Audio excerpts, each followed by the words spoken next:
आखिर चल क्या रहा है मुल्क में? अभी तक 1800 सीसी तक की पुरानी गाड़ियों और मोबाइल फ़ोन समेत 350 से ज़ायद इम्पोर्टेड अशिया की कीमतें कम क्यों नहीं हुई? मामला ये है कि हुकूमत ने 350 से ज़ायद दरामदी अशिया पर 100% तक रेगुलेटरी ड्यूटी आयद की थी और ये दोनों SROs की मुद्दत ख़त्म हो गई 31 मार्च को। मगर अब तो मई चल रहा है और फिर भी इन अशिया की कीमतों में कमी नहीं हुई।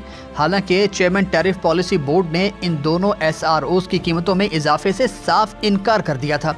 और तो और चेयरमैन FBR ने भी कहा था कि नया नोटिफिकेशन तभी जारी किया जाएगा जब वफाकी वजारत तिजारत दोबारा ड्यूटी आयद करने का फैसला करेगी। इस सारी सूरत हाल के बावजूद उन तमाम अशिया के पुराने रेट्स अब भी बरकरार हैं। उम्मीद की जा रही थी कि SROs की मयाद पूरी होने पर पोर्ट्स पर फंसी 600 से ज़ायद इम्पोर्टेड गाड़ियों की भी क्लियरेंस कर दी जाएगी।